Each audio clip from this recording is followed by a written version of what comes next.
This planet, yeah, the one right here, shouldn't exist, but it does. A newly discovered planet rotates around a star that's much smaller and dimmer than our Sun. The planet, however, is enormous. Such a tiny star couldn't create it, so it's like finding an ostrich egg in a chicken coop.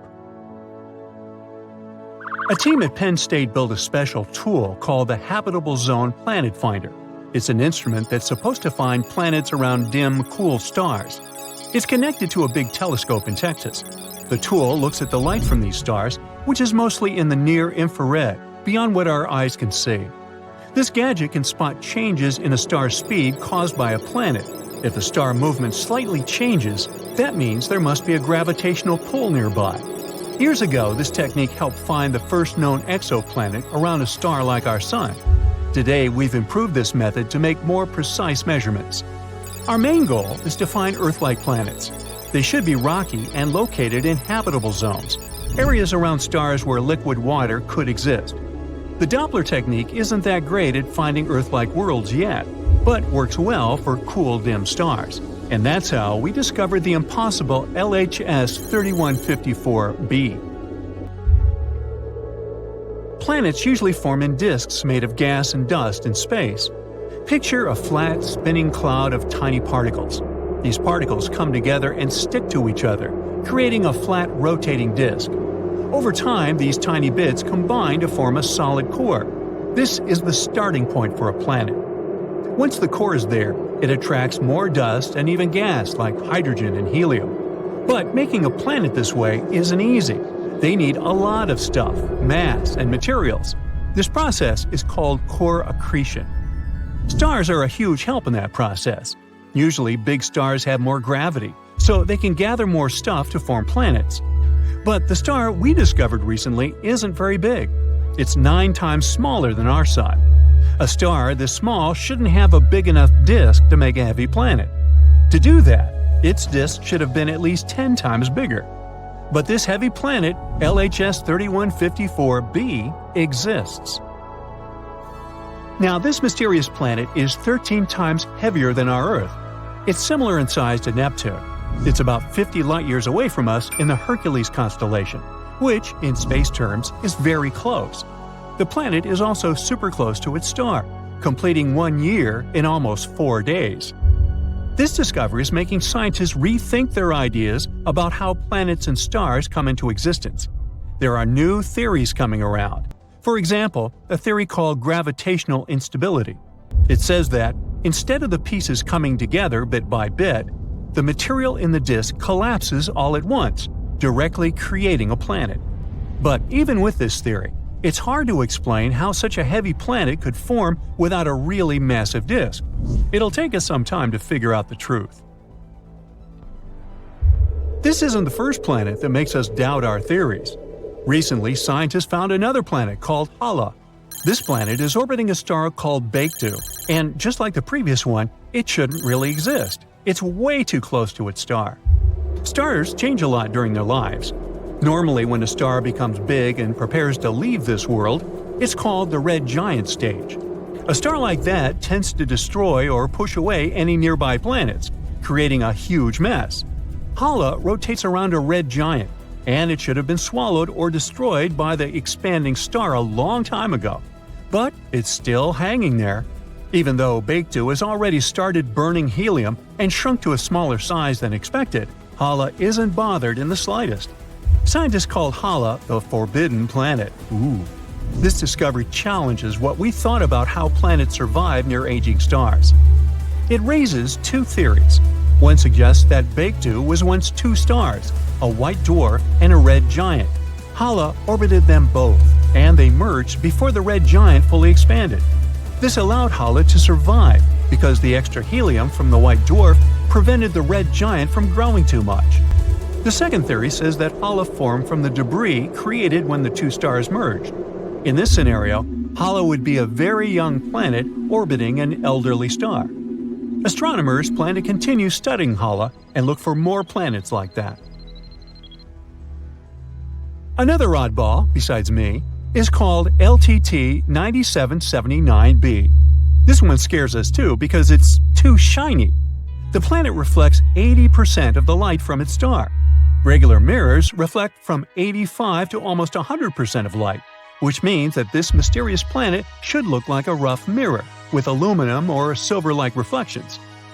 This is another Neptune-sized planet. It's located 268 light-years from us and was discovered by NASA's TESS spacecraft. It completes a full rotation around its star in just 19 hours. It's so close to its star that it's scorching hot, reaching temperatures over 3,600 degrees Fahrenheit. Normally, planets this close lose their atmosphere and turn into bare rocks. But this one breaks the rules again. Now this time, we know the secret of its survival. It's because of the planet's shiny metallic clouds, which are made of glass and titanium salt. These clouds rain titanium onto its hot surface. They also reflect a lot of the light, preventing the planet from getting too hot and losing its atmosphere. It's like having a mirror shield. This planet's size also surprised scientists. It's way bigger than Earth. Other planets this close to their stars are either much bigger gas giants or small rocky planets. This planet is a smaller gas giant, and scientists didn't expect it to exist so close to its star. This is the shiniest planet ever found, even shinier than Venus. But despite its cool appearance, it's probably not a friendly place for life because of its extreme temperatures and strange metallic rain. And our final rule breaker is a planet called Wasp 107b. Scientists discovered it using the James Webb Space Telescope. It's located around 208 light-years from us in the Virgo constellation. It's also fast and completes an orbit around its star in just 6 days. This is a super Neptune exoplanet. It's similar to Jupiter in some ways, including the same size and scorching hot temperatures. But the main difference is that it's much lighter, weaker, and less dense. This is the least dense planet we've discovered so far. After researching some more, we also found that it has a tail. The helium on the planet extends beyond the transit egress. The planet is slowly losing its atmosphere due to extreme ultraviolet radiation from the star. This creates a comet-like tail. So, it looks like a fluffy comet. But that was just the beginning. The planet's low density, or fluffiness, allowed astronomers to study its atmosphere in detail. They found some surprising things, like water vapor and clouds made of fine silicate particles, which are like really fine-grained sand. The planet's host star doesn't emit a lot of high-energy light. But since WASP 107b is so loose, the light can penetrate deep into its atmosphere. This creates sulfur dioxide that smell when you light a match. In other words, it's a fluffy planet that rains sand and smells like matches. The researchers think the sand clouds in the atmosphere form in a similar way to clouds on Earth. They just have droplets of sand instead of water. These sand droplets condense, fall, turn into silicate vapor in hot layers within the planet, and then rise again to form clouds once more. And, once again, this planet couldn't have formed in its current spot. Astronomers say that it likely moved closer to its star from a birth orbit because it was attracted by some heavier neighbor. It also follows a retrograde orbit, meaning it orbits in the opposite direction to its star's rotation. All these discoveries are changing how we understand planets and their atmospheres, giving us new insights into the mysteries of our own solar system. Look at this comet! Recently, it's erupted 4 times in less than 48 hours and has become nearly 300 times brighter than normal. This is the most powerful set of eruptions the comet has had in over 3 years. Should we worry here on Earth? Well, I wouldn't say scientists are worried. They're super excited. First, let me give you a little background. 29P is what astronomers call a Centaur comet. Those are icy objects that orbit the Sun in the space between Jupiter and Neptune. What's interesting about centaurs is that they're kind of like cosmic hybrids because they're moving from one kind of space body to another. They start their life as far-out objects in a lifeless, freezing cold zone beyond Neptune. But then, over a few million years, they move inward toward the Sun because the planets of the solar system affect them with their gravity. Eventually, they turn into short-period comets. This term means they can pass close to the sun and then slingshot back out into those icy regions. Centaurs, and their name indeed comes from a hybrid half-horse, half-human creature popular in Greek mythology, are especially interesting because they're basically leftovers from the formation of our solar system, kind of like cosmic fossils. Since they've been hanging out in the frigid outer solar system for so long, they've kept a lot of the volatile materials that were present when the solar system was first forming. This makes them a valuable clue in understanding how our solar system evolved. That's what makes scientists so enthusiastic. Now, about 29P itself. This thing is huge for a comet. It's about 37 miles across, which is almost 3 times the length of Manhattan. Now, worry not, it's too far away to cause us any harm. While it's one of up to 1,000 known centaurs, 29P is also in a rarer group of comets called cryovolcanic comets. Those are a fascinating class of space objects that have unique geological activity. The thing is, cryovolcanic comets not only contain a unique mix of ice, dust, and rock, but also feature cryovolcanoes, aka cold volcanoes. They erupt with volatile materials like water, ammonia, or methane instead of molten rock. As for regular comets, when they approach the sun, the heat from the star evaporates their gases, leading to the emissions of dust and tiny particles, electrons, and ions. These materials create those magnificent trails. These eruptions are incredibly spectacular and make the comet appear a lot brighter since the cloud of cryomagma reflects the sun's light. The cloud that forms around the comet is called the coma, and it can grow so large and bright that it makes the comet look like a fuzzy ball of light. If you've ever observed a comet, the coma is the halo you see around it. Such eruptions are pretty unpredictable.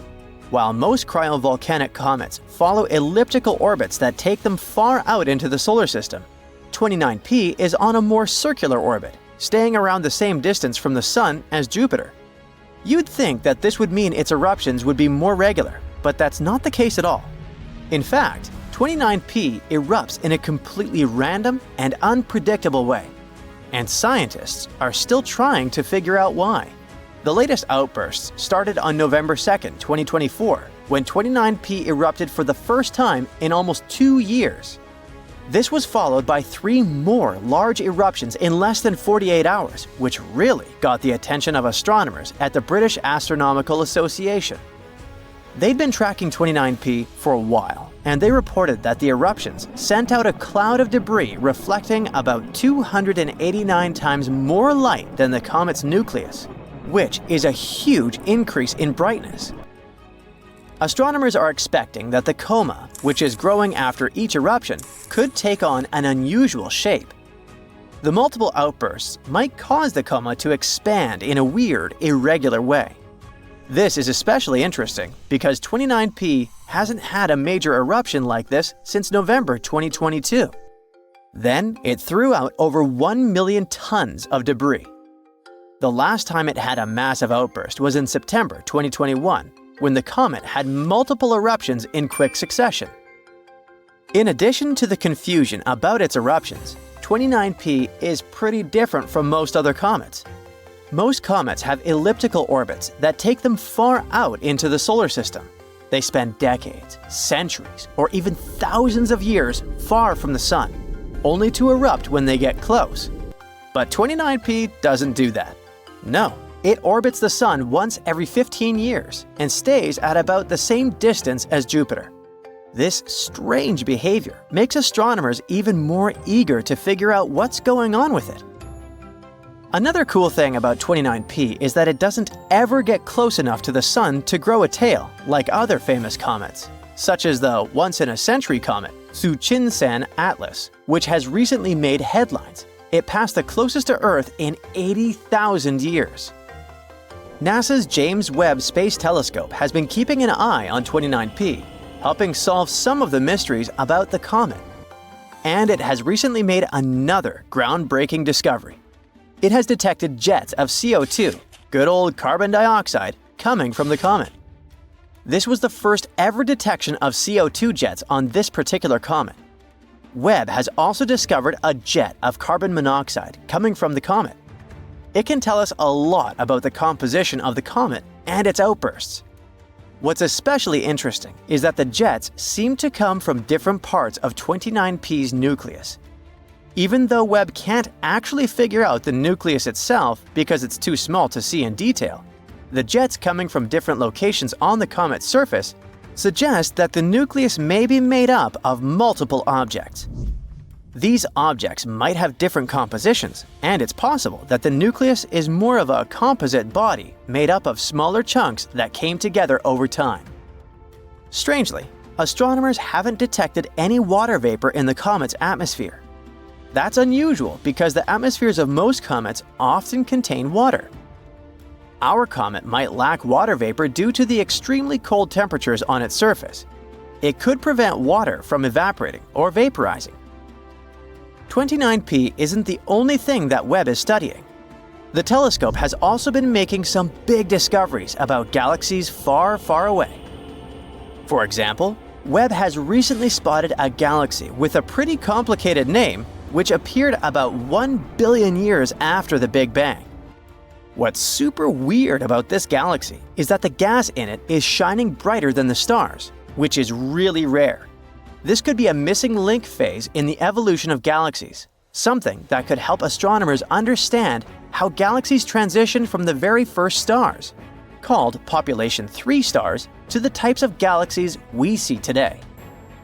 The stars in this galaxy are much hotter than we see in modern galaxies in local universe, around 144,000 degrees Fahrenheit, compared to the typical 72,000 to 90,000 degree Fahrenheit of stars today.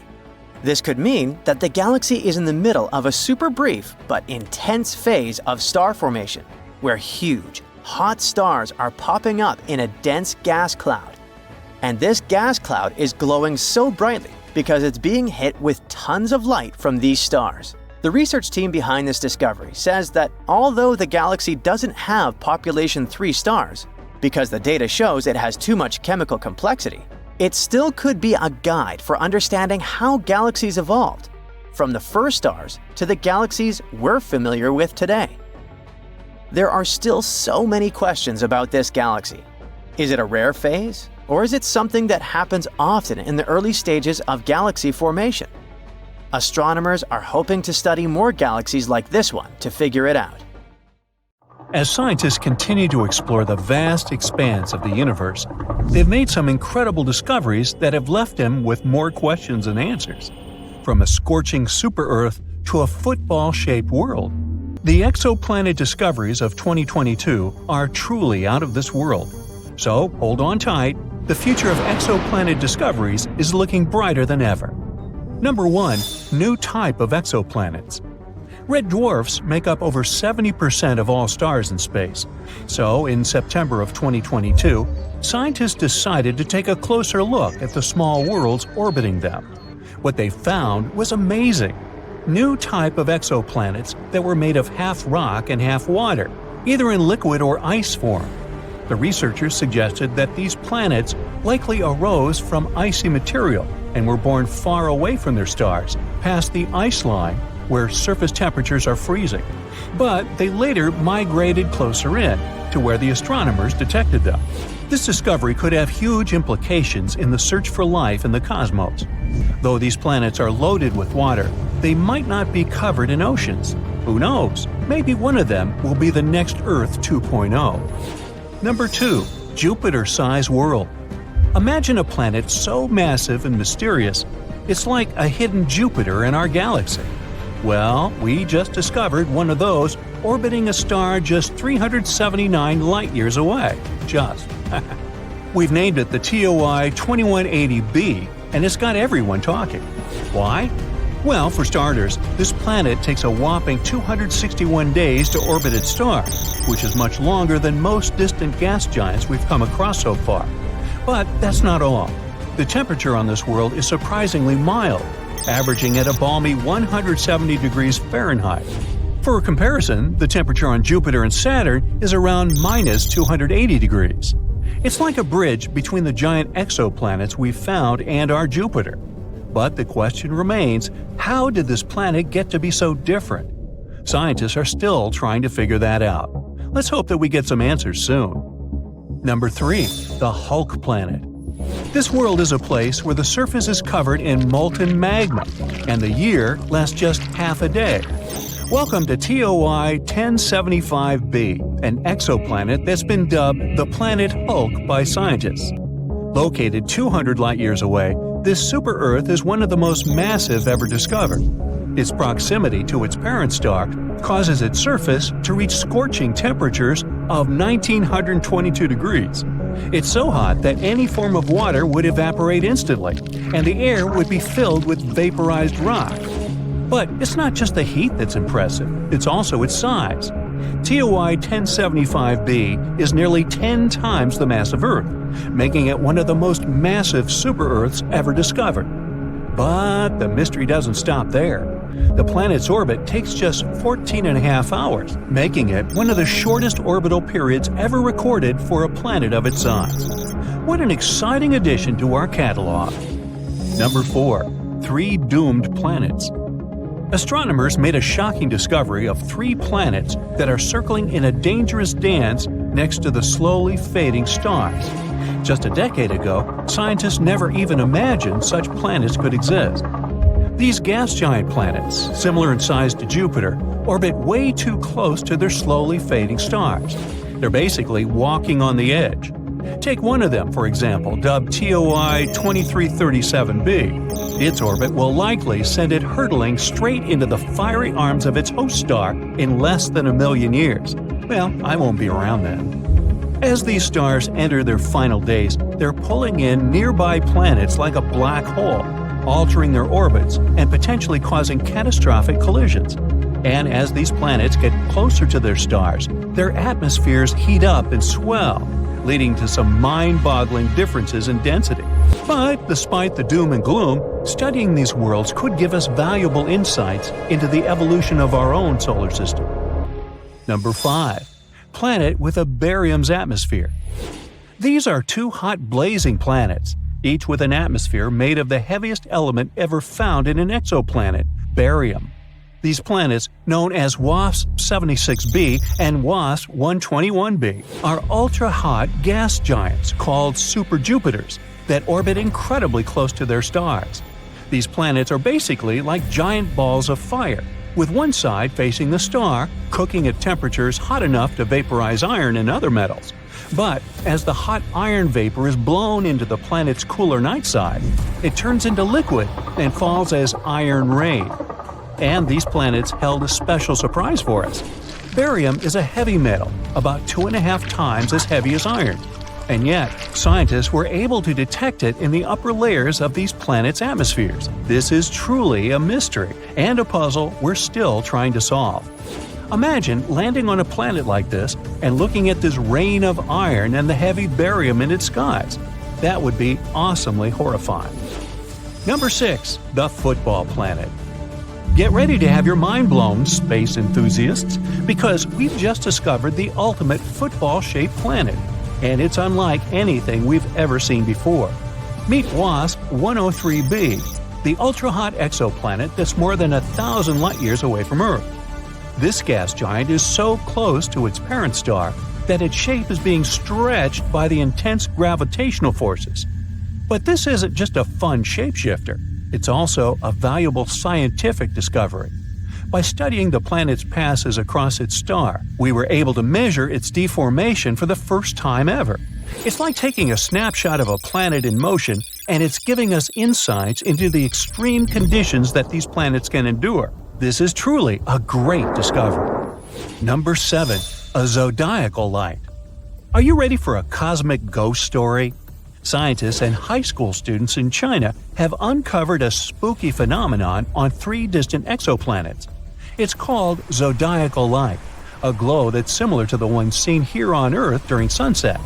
But this isn't just some eerie light show. It could hold clues about the makeup of these potentially habitable worlds. Imagine watching the sunset from a dark spot on Earth, and instead of darkness, a triangle of light appears. That's zodiacal light. It's caused by sunlight reflecting off dust particles that fill the solar system, the remains of asteroids and comets. A team of researchers analyzed 47 potential habitable exoplanets named Kepler 69c, Kepler 1229b, and Kepler 395c, all super-Earths, had signs of this light. This discovery is more than just a spooky phenomenon. It could reveal information about the presence of asteroids and comets in these exoplanet systems, which could be difficult to detect otherwise. So that's pretty neat. Number 8. A planet with silicate clouds. Introducing VHS 1259b, not a home video recording system, but a strange and exotic world shrouded in mystery and wonder. A place where the clouds are made of sand and the sky is forever red. This isn't the stuff of science fiction, but a real-life discovery made by the brilliant minds at NASA. This is a brown dwarf exoplanet that's making waves in the astronomical community. It's way too massive for a planet, nearly 20 times the size of Jupiter, but it's not quite a star. It's something in between, a cosmic enigma that defies definition. But what's really crazy about VHS 1256b is its atmosphere. Scientists have discovered that this strange world is cloaked in thick clouds of silicate grains, similar to sand.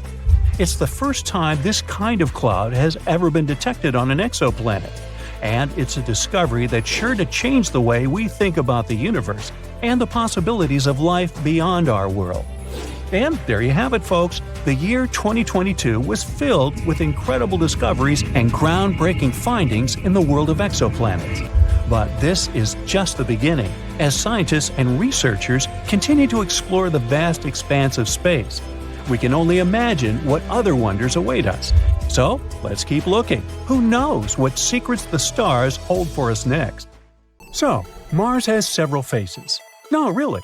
Back in 1976, when the Viking 1 orbiter was checking out the red planet, it spotted something interesting, a big structure that looked like a human face.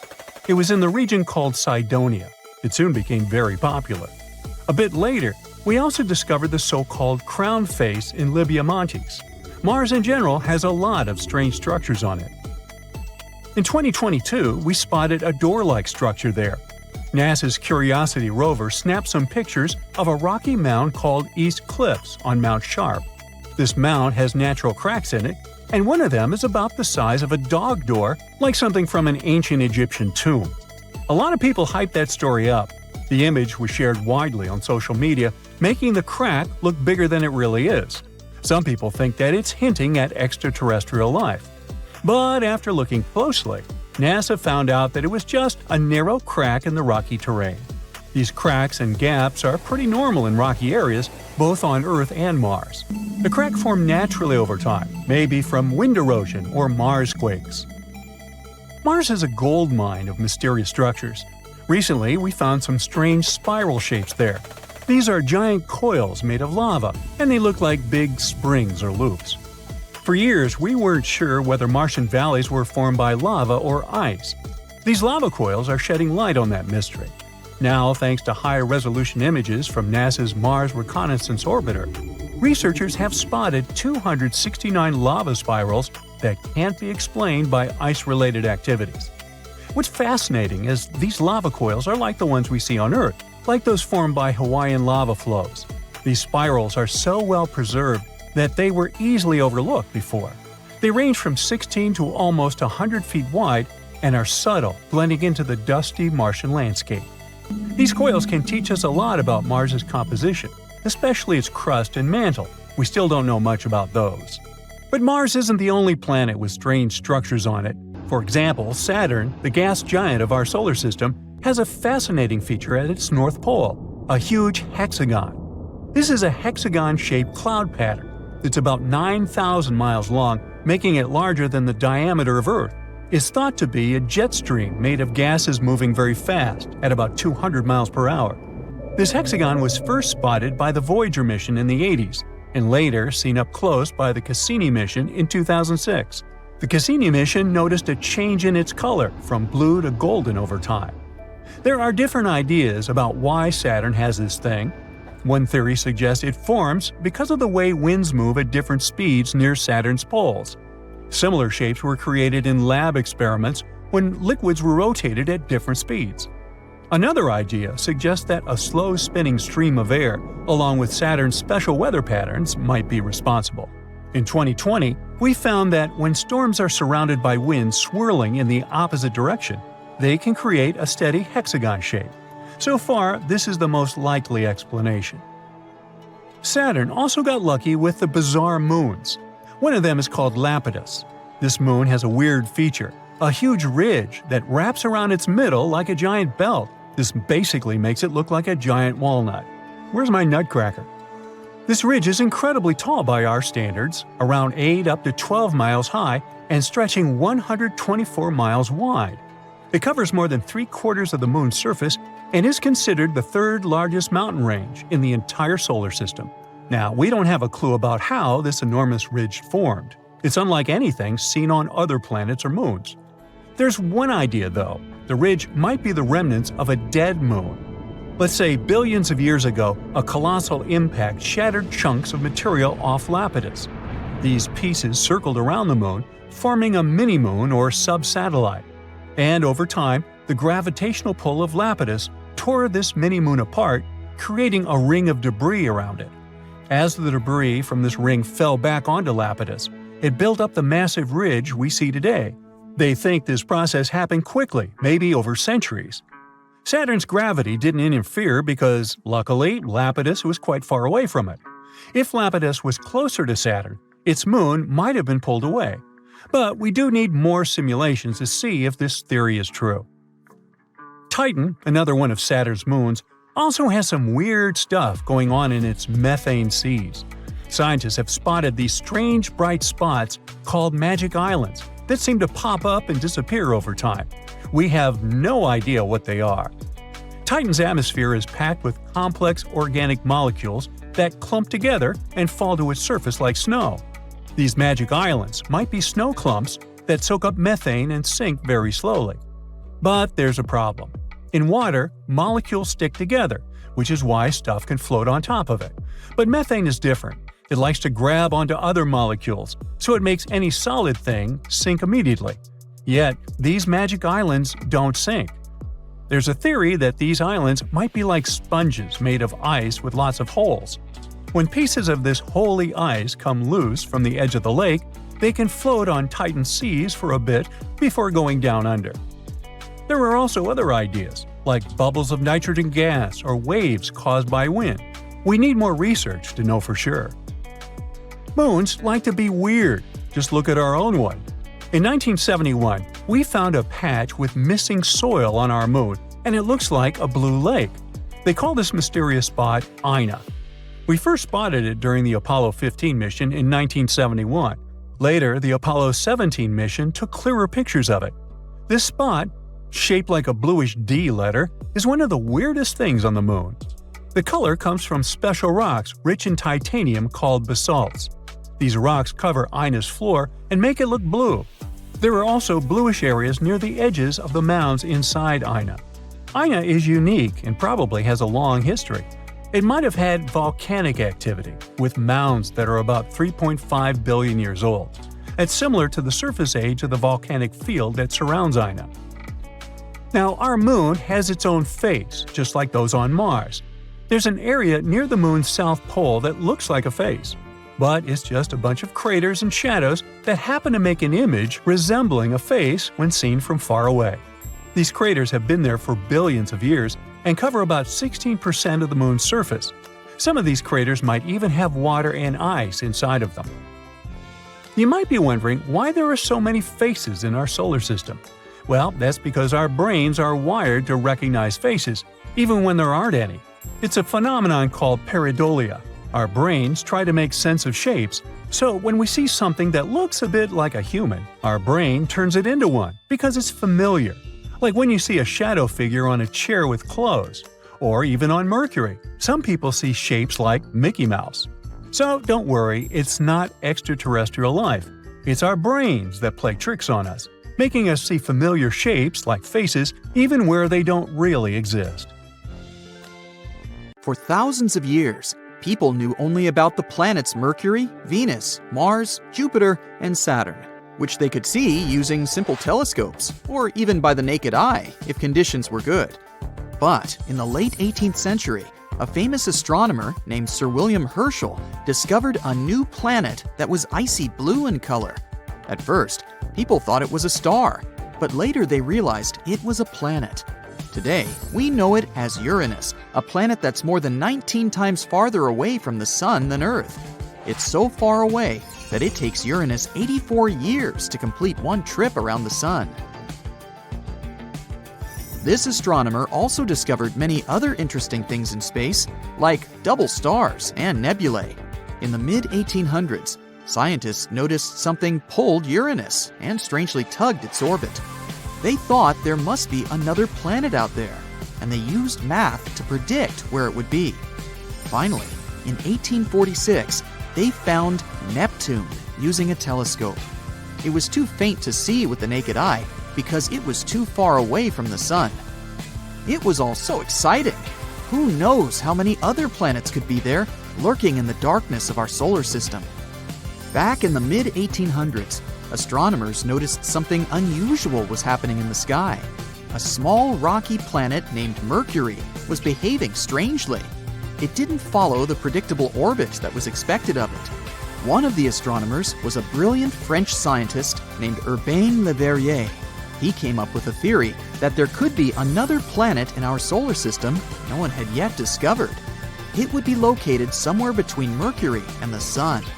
This hypothetical planet, which he named Vulcan after the Roman god of fire, would have an incredibly hot surface, and it could be a potential explanation for Mercury's strange behavior.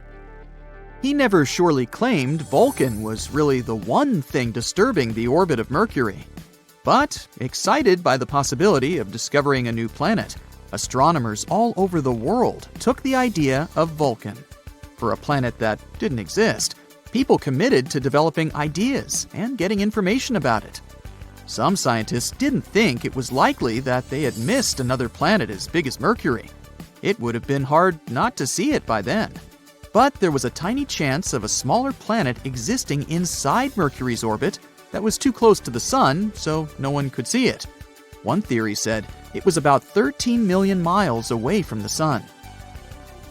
Mercury is the planet with the most eccentric orbit in our solar system, but the closest point it gets to the Sun is about 28.5 million miles. This means Vulcan would be under half of that distance. The theory moved on, saying that if Vulcan existed, it would orbit the Sun every 19 days and 18 hours, and its path would be tilted about 12 degrees relative to the path of other planets in our solar system. Vulcan's position at its furthest point from the Sun would still be too close to the Sun to be seen with the naked eye, even during twilight. The only chance of seeing Vulcan would be during a solar eclipse, or when it passed in front of the Sun, which, as the theory said, would be 2 to 4 times a year. They had a theory that this mysterious planet was so close to the Sun that it could only be seen during a total solar eclipse when the moon blocked out the Sun's blinding glare. So, every time there was an eclipse, scientists would peer at the Sun, hoping to catch a glimpse of Vulcan. They were trying really hard, but no matter what, they couldn't find this mysterious planet. Some astronomers claimed to have spotted it during eclipses, but no one could ever confirm or find evidence for that. The theory of Vulcan was left waiting for some better times. Einstein had a different idea. You know about his theory of general relativity, right?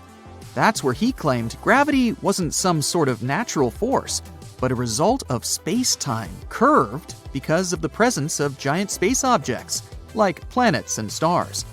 Planets circle around the Sun in their usual orbit because space-time is curved. That means the planets are kind of falling towards the central star of our solar system. And Einstein tried to explain Mercury's unusual orbit using his own theory of relativity. Unlike the other planets in our solar system, Mercury's orbit wasn't that circular. Instead, it seemed to wobble slightly, as if there was an invisible force pulling it away. Einstein said this could be happening because the massive gravity of our sun was actually curving the fabric of space-time around it. He claimed it's possible this changed Mercury's orbit a little bit. It took the scientific community a while to test this theory, but it eventually seemed like the most plausible explanation. Even though Einstein's theory gave us a more elegant explanation for Mercury's strange orbit, some scientists were still holding out hope for Vulcan. It was especially hard to let go of the idea of Vulcan because Mercury is also the planet that's really hard to see from where we're standing. But later, more and more scientists started accepting Einstein's theory above their imagination, and they would observe a total solar eclipse specifically to test Einstein's theory of relativity, not because of Vulcan. And Vulcan is not the only hypothetical planet everyone was talking about. In the newer age, some believe there could be a mysterious planet lurking in the outer part of our solar system. But this one is more likely to exist.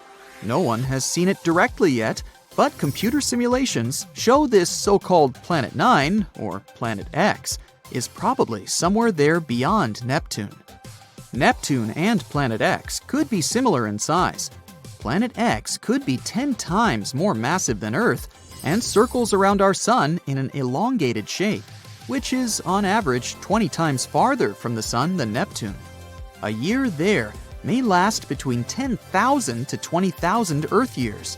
By comparison, a year on Neptune lasts 165 Earth years. Something this big moving out there beyond Neptune could explain the unusual orbits of smaller objects in the Kuiper Belt. The Kuiper Belt is the area of our solar system beyond Neptune and where it orbits. And there are most likely many asteroids, comets, and some other smaller bodies there, mostly made of ice. There was another hypothetical planet called Nibiru. Remember those rumors that the world could end back in 2012? One of the popular scenarios was Nibiru, which some claimed would hit our home planet at the end of the year. Of course, nothing happened. We're still here, all set and good, but the idea of Nibiru seemed interesting. Stories started in the 1970s when a man named Zecharia Sitchin mentioned Nibiru in his book, The 12th Planet, claiming it orbits the Sun every 3,600 years. But there's no chance a planet with such an eccentric orbit wouldn't disrupt other planets in our solar system with its gravity. And if it was really coming that close to Earth in 2012, we were supposed to be able to see it with the naked eye. Some simple calculations showed Nibiru would have been nearly as bright as Mars at its dimmest and brighter than the faintest stars you see from a city. Oh well, maybe we'll have more luck in the next 3,500 and something years. In 2011, a comet named Elenin appeared that many people thought could be Nibiru. But when you're looking at comets and planets through a telescope, you see they appear differently. A comet has a coma, which is a gas atmosphere, together with a tail, something a planet doesn't have. Plus, this comet didn't slam into the Earth. It came too close to our Sun and fell apart. The leftover pieces will continue moving on their way to the outer solar system for the next 12,000 years.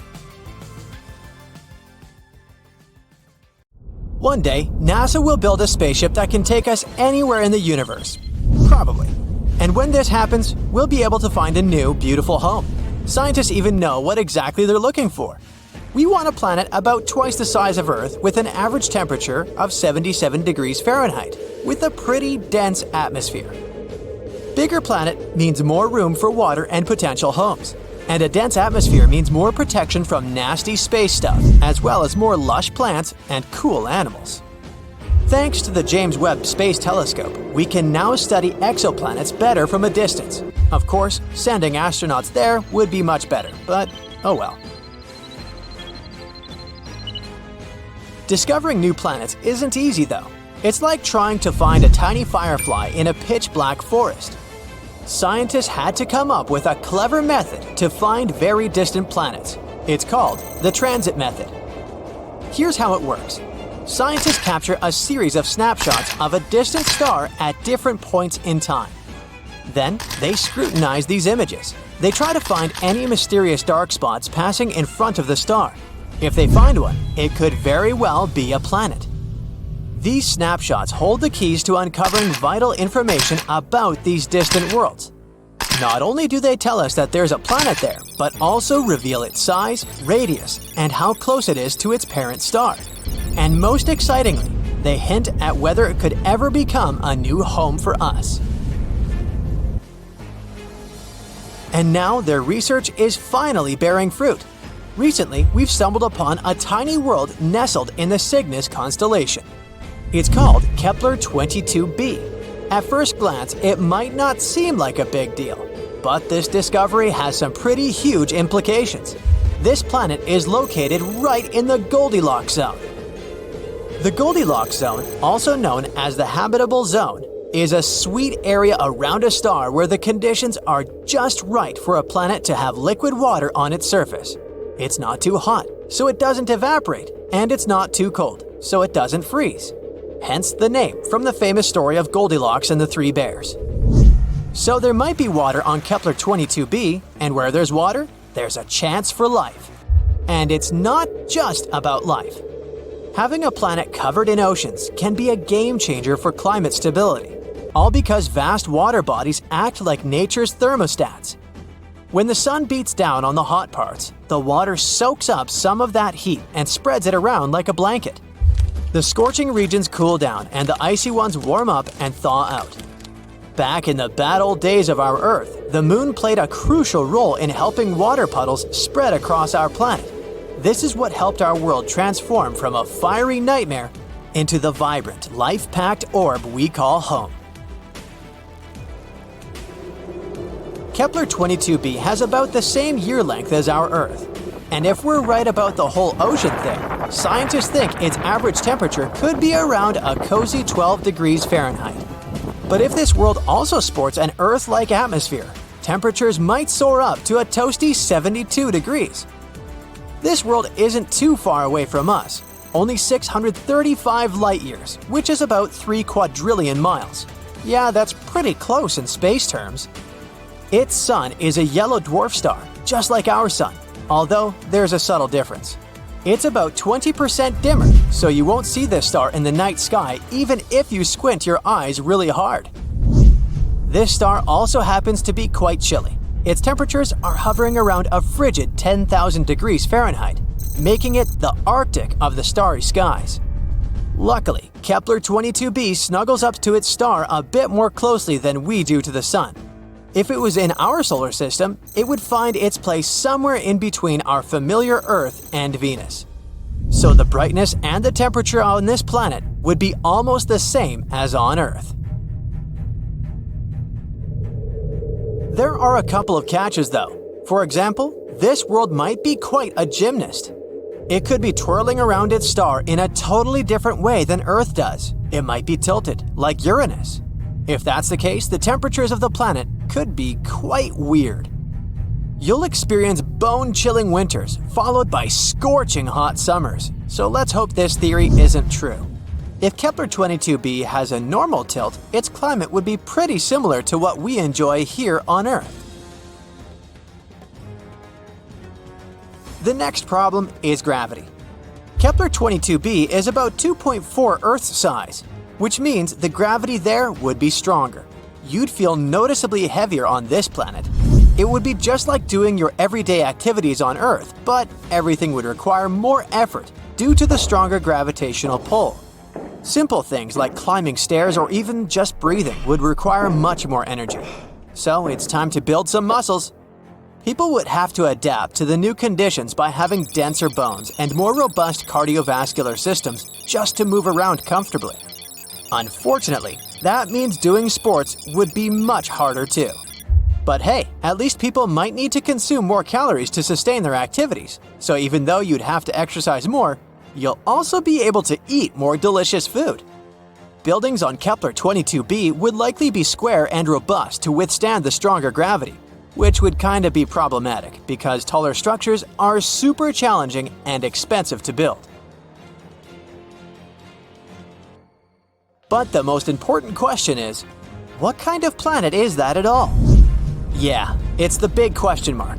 Scientists aren't even sure that Kepler-22b is Earth-like. It could be a gas giant, or even a water world.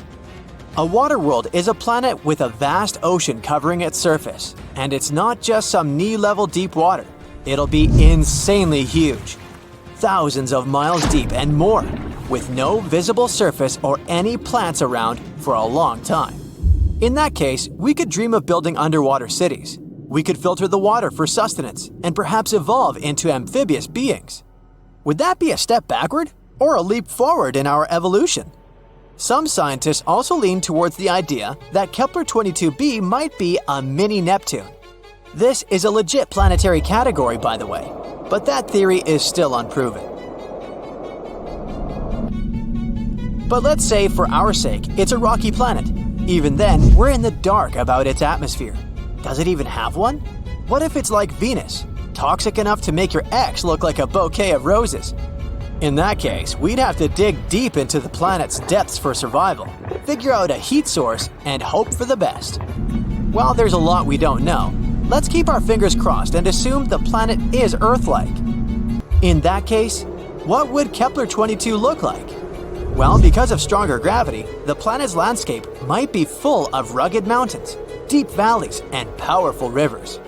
If there's life on this planet, it's probably quite small? Unusual plant and animal life should have adapted to the higher gravity. Trees might be shorter and sturdier. They'd struggle to break free from the soil. Animals might be pretty small too. They would also have strong, muscular legs for support. Perhaps these creatures would have numerous legs, making movement possible. They'd need to be small in stature, but gargantuan in strength. Muscular giant spiders sound not so bad, right? As for our beloved pets, they'd have to become little muscle-bound spheres just to survive. Also, the landscapes would feel very spacious because of the planet's sizes. A 3-day flight in a plane sounds like quite the adventure. There are many possibilities with Kepler-22b. So far, we don't have a clear answer. But let's hope that scientists will find it before we load the first people into shuttles and send them to conquer the planet. That would be awkward if it turns out to be a gas planet or something like that. Our universe is full of both amazing and terrifying things. You already know about quasars, black holes, dark matter, and so on. But how about the horrors of space that you haven't even heard of? Would you like to visit the most bizarre worlds in the universe? And it's not me who made this list, but NASA themselves. Welcome to the Galaxy of Horrors, NASA's awesome Halloween collection. Please join me on a journey to some planets and tell me which ones you would consider the most horrible. Buckle up! Our first destination is a gas giant called TRES-2b. It's located 750 light-years away from us. If we used a regular spaceship, it would take us about 10 million years to get there. TRES-2b orbits a yellow dwarf, a star similar to our Sun. It also weighs about 1.5 times more than Jupiter. So, what's so special about it? Well, if you're afraid of the dark, you definitely don't want to visit this place. It's the planet of eternal night, the darkest one of all the planets known to us. But it's not that far from its star, so why is that? The thing is, the surface of TRES-2b reflects light even worse than coal does. Because of this, it seems that there's no light at all. If you were flying across the surface of this planet, it would be like walking with a blindfold on your eyes. Oh wait, actually there is some light. An eerie deep red glow surrounds the surface of the planet. This glow is created by the burning atmosphere, which makes TRES-2b a scorching planet. The air there is even hotter than lava. Oh, but if you think that was bad, let me show you the next place of our horror journey. NASA wasn't beating about the bush while nicknaming this one. Now, we're not just talking about one planet, but 3 at once. They're also located quite far away, 2,300 light-years from the Sun. We would have reached them by ship in about 35 million years. All the planets are in the constellation Virgo, and each is extremely light, much lighter than the Earth. These 3 exoplanets are called Poltergeist, Dragger, and Phobetor. Cool names, huh? It's because each of these planets is about to become a ghost soon. The thing is, they don't revolve around a star, but around a pulsar. Pulsars are rotating neutron stars with an extremely powerful magnetic field. In simple words, these are the stars that exploded one day. After the explosion, they usually emit such a powerful pulse that it causes the star to rotate at an unimaginable speed, several thousand rotations per second. At the same time, they constantly emit electromagnetic pulses that affect everything around them. So, you've probably already guessed what's happening with our zombie planets. They're slowly, gradually being destroyed under the gigantic influence of radiation. One day, they'll disappear without a trace. Ghost-like planets orbiting an undead star? Yeah, Zombie World is a fitting name. It's also not surprising that scientists nicknamed this pulsar Lich, despite the long official name. Well, at least these guys stick together on their final dance. This planet has a long name, so bear with me. HD 189733b. This gas giant is 65 light-years away from us. It would have taken around 1 million years to get there on a spaceship. This planet is slightly more massive than Jupiter and orbits its star, an orange dwarf, all alone. At first glance, it may seem friendly. A pleasant blue color and curls on the surface.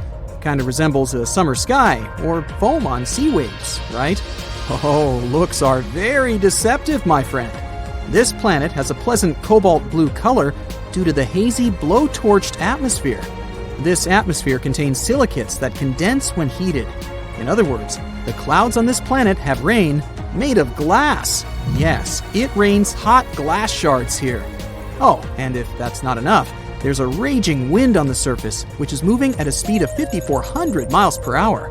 Just to compare, the fastest wind on Earth had a speed of 254 miles per hour, about 20 times weaker. And because of this, hundreds of thousands of glass shards rush horizontally across the planet's surface at breakneck speed. I really don't envy anyone who would want to try to land there. By the way, this isn't the only example of strange rains in our universe. For example, it rains molten iron on the planet Dimidium. Or let's take so-called carbon planets.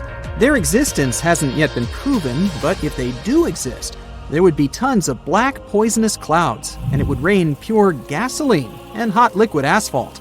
Oh, and also, raindrops would explode upon touching the surface.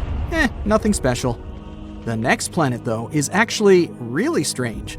It didn't just revolve around its star, it lived inside the star. This cosmic miracle is called Koi 55b, or Kepler 70b. This planet is very far away from us, 4,000 light-years. It would take about 70 million years on a spaceship. It's twice as light as Earth and fully rotates around its star in just a couple of hours. A long time ago, it was an ordinary Earth-like planet about the size of Jupiter. It was peacefully and calmly orbiting its red dwarf star, Koi 55. But everything changed about 700 million years ago. Perhaps you've heard that in a couple billion years, our sun will begin to expand into a huge star, absorbing everything in its path. Well, this is the fate of red dwarfs. Sooner or later, they increase, turning into incredibly hot blue giants. The same thing happened with Koi 55. This star began to increase in size and heat up in temperature, gradually turning into a blue-white giant. It was ready to devour its nearest planets. But Koi 55b didn't care about it. When the star reached it, this planet just settled inside. And moreover, after some time, it left its star, simply returning to the new orbit. How was that even possible? Life inside its star turned Koi 55b into a red-hot round stone. It's one of the hottest planets we've discovered so far. The temperature on it reaches 12,000 degrees Fahrenheit. It's hotter than the sun, which is, let me remind you, an actual star. And for some reason, it's still alive and lives as if nothing happened. Unfortunately, sooner or later, the planet will disappear anyway. It's slowly evaporating itself due to the incandescent atmosphere. But still, it somehow managed to survive the journey through the star, which isn't typical for regular planets, to put it mildly. I envy this willpower. However, Not all planets are so lucky. Some are gradually being destroyed by their stars, and there is even an entire system among them. This last planet is a sad loner. It's located 870 light-years away from us. The journey by ship to it would take about 25 million years. This planet is about 1.5 times more massive than Jupiter. This is a very sad, dark planet. A doomed gas giant, which is very similar to hot Jupiter, orbits its star all alone. At the same time, it's located so close to its star that its orbital period takes just 1 day.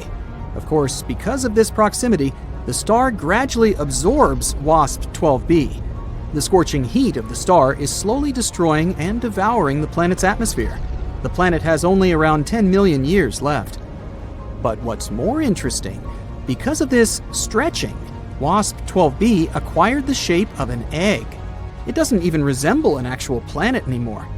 It's also very hot. The surface temperature of the gas giant reaches 4,000 degrees Fahrenheit. Also, a spectrograph of cosmic origin, or COS for short, found that the planet exchanges matter with its star. They're located so close that they give each other part of their chemical elements. This is a common phenomenon in closely spaced binary star systems, but this is the first time scientists have seen this in a star-planet relationship. What a unique system. To be honest, if I was guaranteed complete security, I'd be excited to visit at least some of them. What about you? Please let me know in the comments. How do people usually describe planets? Massive, freezing, boiling hot, seismically active. Let's admit it, shiny is not normally on the list. Unless we're talking about a world called LTT 9779b, which might be the shiniest planet we've ever seen.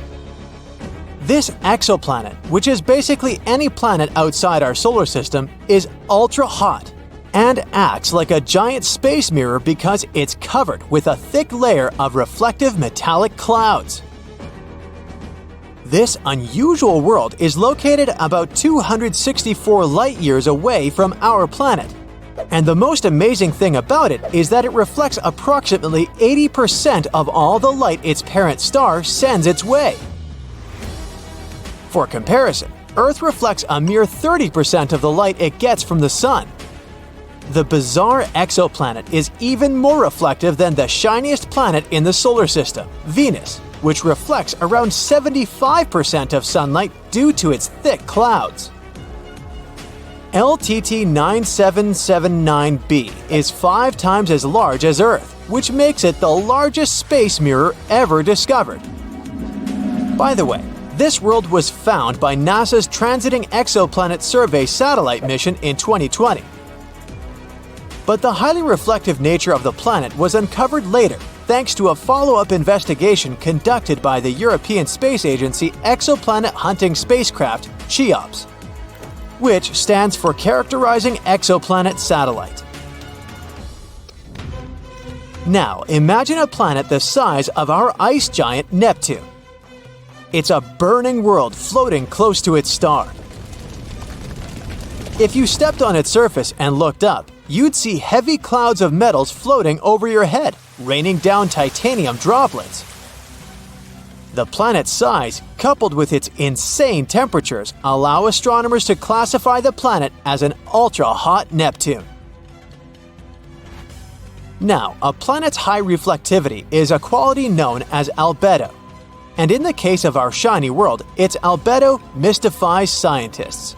All because most planets that are not ice worlds, or planets with thick layers of reflective clouds like Venus, normally have low albedos. Their atmosphere or surfaces simply absorb the light coming from their stars, preventing it from getting reflected back into space. And initially, researchers were sure that LT 9779b would have a low albedo. After that, by no means was it an ice world. Not with the surface temperatures reaching 3,650 degrees Fahrenheit on the side of the planet permanently facing its parent star. It was supposed to be too hot for water clouds to form. Even clouds of metal or glass wouldn't be able to form in such a scorching climate. Astronomers expected a planet like that to have its atmosphere destroyed by its star, which would leave behind a lifeless, rocky world. That's why discovering metallic clouds was so unexpected. Of course, researchers were eager to find out how such clouds could have formed. It had remained a mystery until they decided to think about the cloud formation in the same way as condensation that appears in the bathroom after you take a hot shower. There are two ways to steam up your bathroom. You can cool the air until the water vapor condenses, or you can keep hot water running until clouds form. It will happen when the air in the bathroom becomes so saturated with vapor that it won't be able to hold it anymore. So, researchers came to the conclusion that most likely the atmosphere of the shiny planet became oversaturated with silicate at one point. And then, metal started vaporizing due to boiling hot temperatures on the permanent day side of the planet. But if you think that the reflective nature of LT9779b is its only unusual feature, you might want to hear this. The exoplanet is an example of an extremely rare planetary type, and ultra-hot Neptune. Astronomers have been searching for such planets for decades, but those preferred to remain a mystery. The fact that the planet survived so close to its star might be linked to its high reflectivity. Some experts believe that the metal clouds covering the planet probably reflect light and prevent the planet from overheating and evaporating. Plus, such a highly metallic atmosphere is much heavier and harder to blow away than any other. Now, about 850 light-years away from Earth, a planet called WASP 121b orbits its star. This planet is a hot Jupiter, which means it's a gas giant moving very close to its star. And because of such a short distance, the planet is also insanely hot. The average day temperature there is around 5,000 degrees Fahrenheit. Interestingly, just like our previous shiny world, this planet also has metallic clouds floating over its surface. But that's not the only oddity. Wasp 121b has a bizarre oblong shape. Can it be because the planet is tidally locked to its star?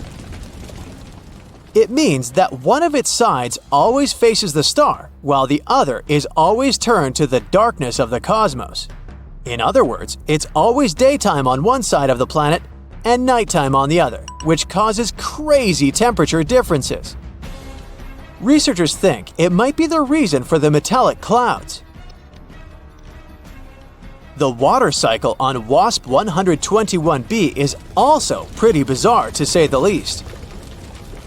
On the illuminated side, the atoms that make up the planet's water get ripped apart by the insane temperatures. After that, they get blown by winds moving at 11,000 miles per hour to the other side of the planet. There, much lower temperatures allow the atom to recombine into water molecules. At the same time, the nighttime side is cold enough for metal clouds consisting of iron and corundum to form. When these clouds migrate to the daytime side of the planet, they vaporize and rain down metal on the planet's surface. But if these clouds don't seem impressive enough, I've got more. Astronomers predict that the planet will rip itself apart in the next several million years because of its incredibly fast winds and wild temperatures. Plus, the gravitational pull of the planet's parent star also plays its role in this dark prediction. Since WASP 121b is so close to the star's gravity pulls the planet into a weird oblong shape and makes gases like iron and magnesium leak from the planet's atmosphere. This pull is so strong that the planet is always on the verge of a tidal disruption. If it ever happens, the planet will come apart for good, metallic clouds and all.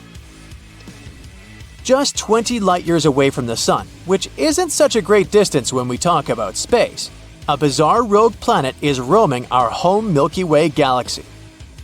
But even though this planet doesn't orbit any star, it still has an incredibly powerful magnetic field. It's 4 million times stronger than Earth's magnetic field. The exoplanet also produces amazing auroras. When it was discovered in 2016, astronomers were almost sure they had detected a brown dwarf, which is an object too large to be a planet and too small to be a star. But later, scientists got some proof that the space object wasn't big enough to be a brown dwarf. The planet sure is a mammoth among its peers. It's 1.2 times as wide as the largest planet of the solar system, Jupiter, and more than 12 times as heavy. Astronomers think the exceptionally strong magnetic field helps the planet produce the auroras. But the most curious thing is that they're generated in a different way than auroras on Earth. It might be because the exoplanet's moon helps the planet create these light shows. Another planet you probably shouldn't set foot on is Wasp 76b. There, it rains iron on the night side of the planet, and the temperature on the daytime side rises up to 4,300 degrees Fahrenheit. That's hot enough to vaporize most metals.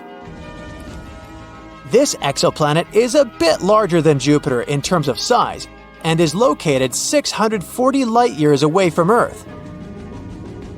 Such terrifying weather conditions in this world are caused by its unusual orbit. The distance between the planet and its parent star is 10 times shorter than the distance between Mercury and the Sun. Scientists keep finding new planets they call super-Earths. It's a class of more massive planets than Earth, but way lighter than ice giants, such as Uranus and Neptune. Super-Earths can be made of rock, gas, or a combination of these two. They are often twice or even up to 10 times bigger than the Earth. They're interesting to study, but kinda too far away from us. They're pretty common outside of our solar system, together with other interesting planets like mini Neptunes. Those can also be gas dwarfs, ice giants, or huge rocky bodies. But again, we don't have anything like that. But something we do have that those other solar systems don't? Jupiter. It's the biggest and heaviest object that orbits our sun. This king of planets possesses a powerful force to dominate our solar system. Jupiter is notorious for eating planets. A protoplanet slammed into it about 4.5 billion years ago, when Jupiter was still a young planet in its early stages. This protoplanet was 10 times heavier than Earth and was made of ice and rock. The collision was huge. Jupiter's core broke apart, and helium and hydrogen mixed with denser materials. Through time, the heavy material settled back into the dense core, which is what we see today. And if it swallowed a planet before, it might keep doing it as well. We suspect our solar system used to have many more large planets than it has now. For example, it's kinda empty around Mercury today. Similar areas around many other central stars are definitely more packed with intermediate mass planets, with the size between Earth and Neptune. Our solar system was a chaotic place at its beginnings. Young stars were surrounded by swirling disks of dust and gas, and planets would form out of that debris, something like trees when they're springing up from the ground. Small rocky planets would form in the strong heat and light close to stars, while gas giants would form farther out, where temperatures were lower, which means they could preserve more gassy materials. And even though planets in our solar system seem pretty stable and peaceful today, following their orbit, they weren't that calm before. Some planets didn't have a circular orbit. They had oblong, more eccentric paths. It took them swinging first toward their stars and then farther away. It was like they had been thrown off kilter by the gravity of other planets on their way. There's something called the grand tack theory. It explains things happening in the first few million years when our solar system was forming. At some point, Jupiter, one of the key players here, may have been pulled in closer by our central star. After that, it went back and took a huge cloud of debris.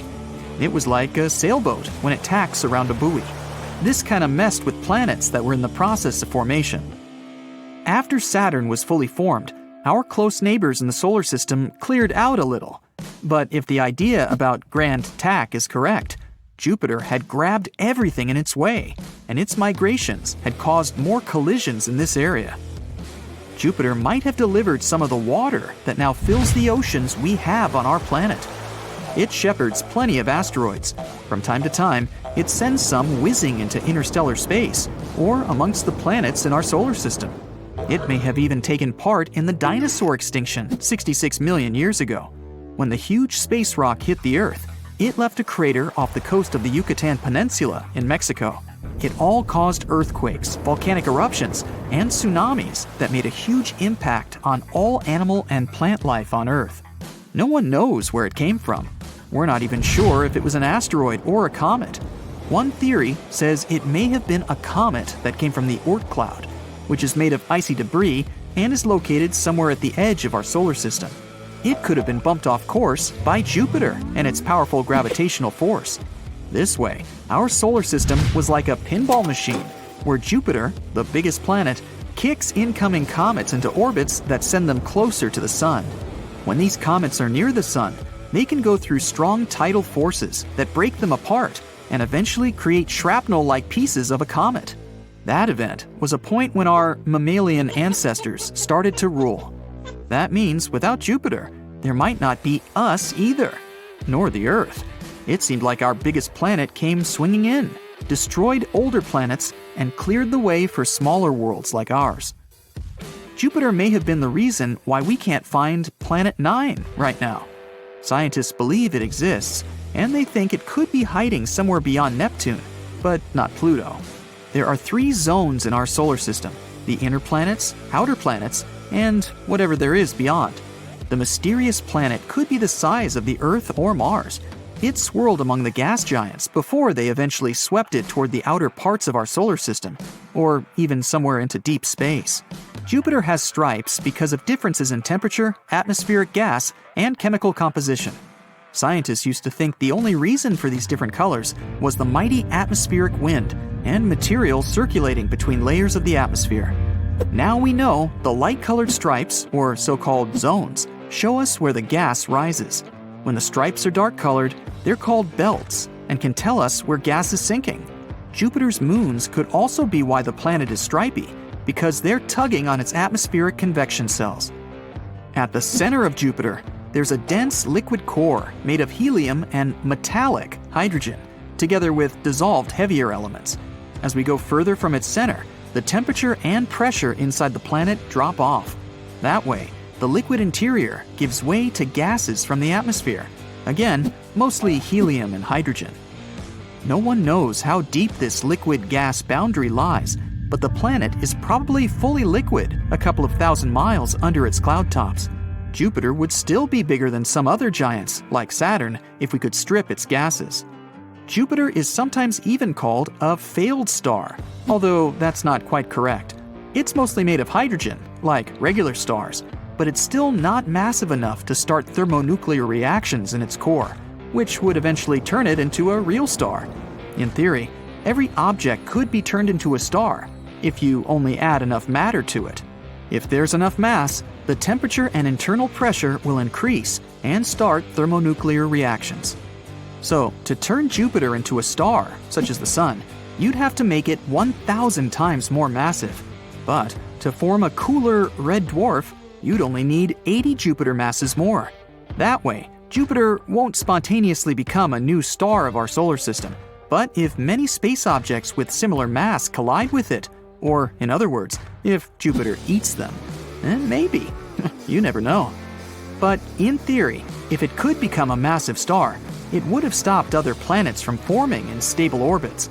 It would have also increased the radiation that the surface of those planets get, which is why it would be really hard for life to develop in our solar system. Jupiter is the planet that spins the fastest in our solar system. It only needs 10 hours to make a full rotation on its axis, even though it's huge, more than 300 times bigger than the Earth, and 2.5 times more massive than the rest of the planets in our entire solar system together. But if it got more massive, it would shrink. More mass would make Jupiter denser, which means it would begin pulling in on itself. So it could get 4 times its mass and would still be the same size. You're traveling through space, trying to get through an especially rough patch. You gotta dodge asteroids, space debris, wandering black holes. Now, it's not an episode of a sci-fi series, at least not completely. For the first time ever, astronomers have found a black hole that's completely alone, drifting through space with no stars or planets nearby. This black hole is about 5,000 light-years away from us in our own Milky Way galaxy. Do we need to look for a hero with superpowers to save Earth? First things first, a black hole is a place in space where gravity pulls so much that nothing, not even light, can get out of this region. The gravity is so strong there because a huge amount of matter is squeezed into a tiny space. Supermassive black holes, hundreds of thousands to billions of times the mass of our Sun, are often found at the centers of galaxies. Most of them stay put or move at a very, very slow pace. But the newly discovered black hole is much weirder than anything we've seen before. First of all, it tries to avoid commitment. It's lonely, with no companion star or home galaxy. An even stranger thing is that it's zooming through space at a speed of 31 miles per second. What might be the reason for this speedy cosmic journey? Let's look at the following imaginary scenario. One day, a really massive star exploded in a supernova. It was the very star that formed our black hole. The resulting blast gave the new black hole a massive kick and sent it flying through the galaxy, starting its unbelievable voyage. Now, it's only one of a few possible explanations, but it sounds quite plausible. I bet you can't help but think, what if this wandering black hole decides to visit our solar system? Are we doomed? Scientists tell you to relax and breathe out. This black hole is very far away, and your chances of ever encountering it are infinitesimal, if any. Plus, this black hole is totally quiet and dark at the moment. One day, it might wake up and start glowing. It'll happen if it begins to eat something. In the near future, powerful new telescopes may find many more wandering black holes like this one. Usually, black holes are super hard to find because they don't give off any light. You can only detect them when they're eating nearby matter. That makes them glow brightly. Or when they have a companion star. In this case, it moves in a strange way, which gives away the presence of a black hole. But this newly discovered black hole is lonely, totally by itself. There's no glowing, no companion star moving hectically. So, how did scientists spot our cosmic wanderer? They used something called gravitational microlensing. That's when the black hole's gravity bends and magnifies the light from a star located behind it. Kind of like using a magnifying glass, hence the name. This method allowed scientists to detect the black hole even though it was completely dark. All in all, black holes are fascinating things, and some of them are truly unique, like these biggest black holes ever found. You see, almost every galaxy has a supermassive black hole at its center. They're huge, with masses millions to billions of times bigger than our Sun. One of those is called TUN 618. It's a really huge and powerful black hole that's part of something called a quasar, a super bright spot in space emitting incredible amounts of energy. TUN 618 is very, very far away, about 18.2 billion light-years from Earth. And it's 40 billion times heavier than our Sun. There are also black holes that feed on their own kind. Black holes are known for devouring anything that gets too close. And this anything can include not only stars and gas, but also other black holes. Scientists witnessed a ginormous black hole at the heart of one galaxy being swallowed by an even larger black hole in another galaxy. It was the first time we detected such an event. The discovery was made using NASA's Chandra X-ray Observatory.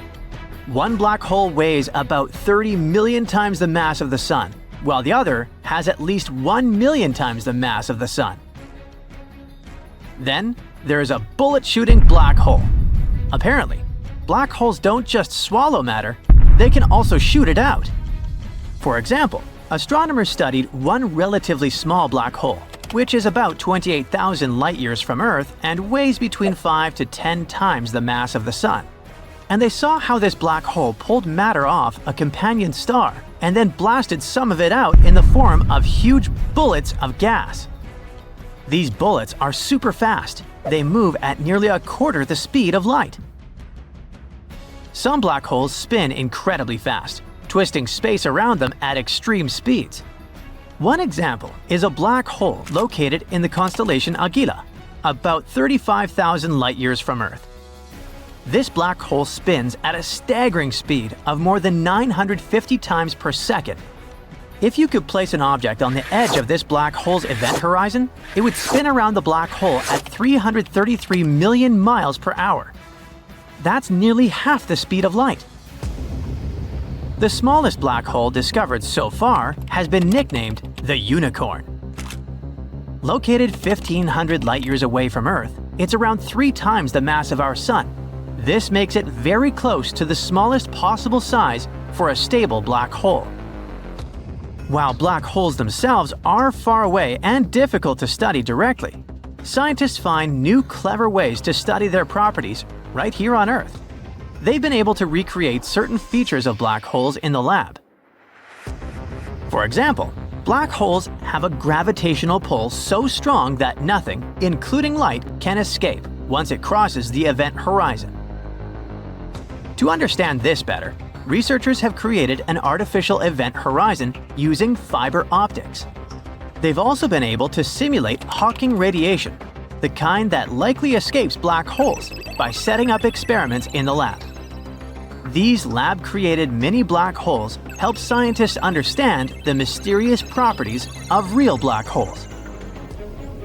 There are several types of black holes, and each of them is born in its own unique way.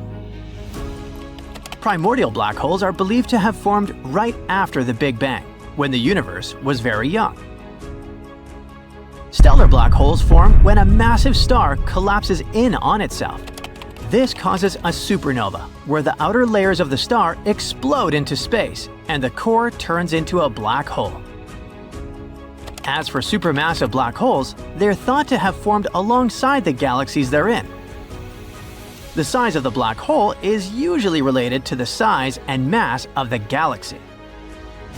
Despite what many believe, black holes don't roam the universe randomly, looking to swallow planets. They obey gravity like anything else in space. So, for a black hole to affect Earth, it would have to be very close, much closer than any black hole is to us right now. Even if a black hole the same mass as the Sun replaced our Sun, Earth wouldn't fall into it. The black hole would still have the same gravity as the Sun, and Earth would continue orbiting it just like it orbits the Sun today. It would get much colder though, so we wouldn't survive such a replacement in any case. But don't worry, our Sun will never turn into a black hole. It doesn't have enough mass to do so. Instead, in about 5 billion years, when the Sun reaches the end of its life, it will become a red giant star. After using up its fuel, it will shed its outer layers, creating a glowing ring of gas called a planetary nebula. What's left will be a cooling white dwarf star. Everything around you, including the walls, the potted plant you always forget to water, and the chair you're sitting on, has a soul. At least according to Pansychism supporters. But give me a second. I need to apologize to that chair for sometimes pushing too hard. And if we go beyond the borders of your living room, the entire universe could be similar to a giant human brain and galaxies, to giant neuronal cells. The concept of panpsychism has been around for centuries, going all the way to ancient Greece. One of the most famous philosophers of all time, Plato, mentioned that the world is a living being that has a soul and intelligence. In the 19th century, the idea of things having a soul started a big buzz in the Western world. But in the 1920s, the logical positivism movement from Vienna took over. It said that if you can't prove something with hard evidence, it can't be accepted as legit knowledge. So, panpsychism was knocked off its pedestal and was laughed at, until recently. With all the developments in neuroscience, psychology, and quantum physics, the big brains from all over the world still can't answer where consciousness comes from, and if it's real or not. In 2004, Italian neuroscientist and psychiatrist Dr. Giulio Tononi came up with a theory saying that consciousness isn't just for us humans. 10 years later, leading American neuroscientist Dr. Christoph Koch proposed that the idea that consciousness pops out of nowhere doesn't add up. There must be consciousness in all organized lumps of matter. These scientists are working to create a consciousness meter, a practical device that could measure how conscious physical systems, including humans, are. Pansychism supporters don't insist that everything is conscious, but that consciousness is a fundamental feature of the universe.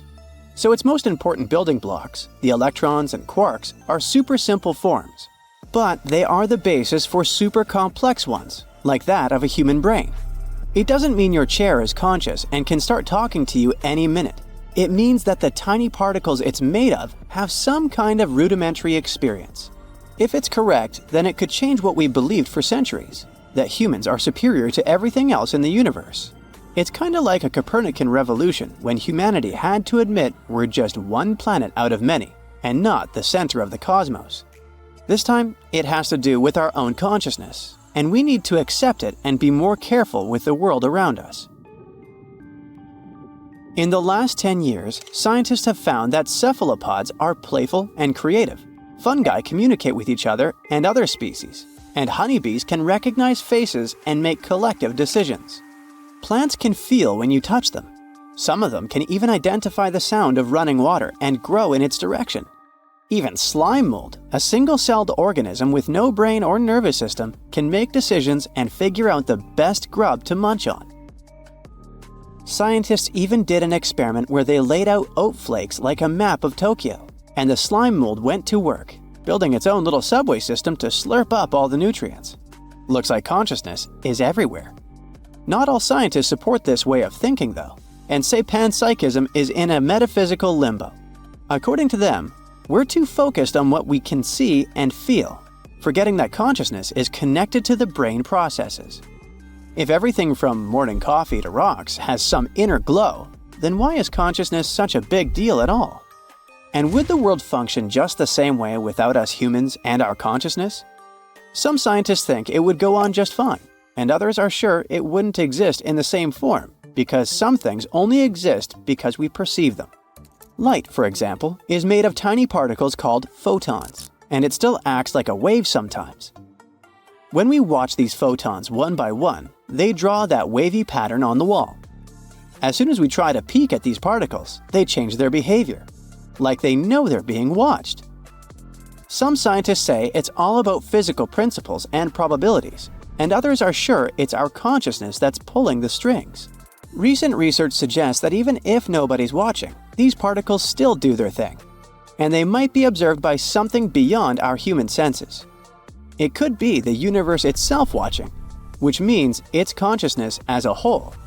Or maybe there are several coexisting realities. If consciousness isn't confined to the human brain, then the sun and all other stars could also be conscious. Biologist Rupert Sheldrake believes that consciousness didn't pop into existence from nothing, but was in the universe since day one. He thinks the link between minds and physical systems is through rhythmic electromagnetic fields, which are present in our brains. They also exist in and around the sun, and they could be the connection between the solar mind and the body of the sun.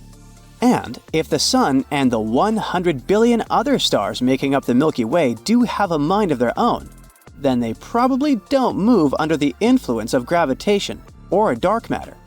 They could steer themselves into the right position. If this is true, though, then we'd probably hear from scientists who carefully map the Milky Way and have managed to trace the star's moves over billions of years. They would notice some weird motions going against the laws of gravity. Sheldrake used the sun's complicated magnetic field as an argument to prove his theory.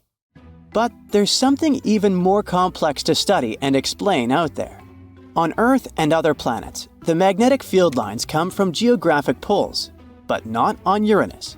Its magnetic field is tipped by about 60 degrees to the planet's rotation, and is also offset from the center by about 1/3 of the planet's radius. Researchers also found that Uranus may open and shut its magnetosphere every day. When it happens on our planet and the solar winds go through, we can see incredible aurorae at the poles. Well, if there was life on Uranus, they'd enjoy this cosmic show every 17 Earth hours or so. And as the magnetosphere of Uranus is tumbling around, it's changing in all sorts of directions, so it could be conscious as well. In fact, the whole universe has a lot in common with the human brain. The scale of the cosmos and its galaxies and the brain and its neurons are different, but the structure is really alike. The human brain functions thanks to a network of nearly 70 billion neurons, and the universe has at least 100 billion galaxies. In each system, its building blocks stick together in a complex web or network, spread out in long filaments and nodes that link them up. You can see those in pictures of both the universe and the brain. Those threads make up only 30% of the mass in each system. The rest is passive parts, water in the brain and dark energy in the universe. Scientists behind this research also compared the density of matter in the networks and the ways the webs of neurons and galaxies connect up. Again, both systems proved to be really similar. Our universe is stretching out in every direction. It's like blowing up a balloon, but instead of air, space-time itself is doing the stretching, dragging galaxies along for the ride. And as the universe expands, even light gets stretched out, making it look redder. There's no dimension the universe is expanding into. It's just space itself getting bigger. The universe is speeding up too. A mysterious force called dark energy is pushing everything apart, and scientists still don't know what it really is. Only 5% of the universe is ordinary matter. It's your hair and clothes, your atoms and organs, the food you eat and your cat you love so much, the air and the ocean, the sun and the moon. Everything we humans know and see is only 5% of everything in the universe. And maybe the truth about consciousness is somewhere in the remaining 95%.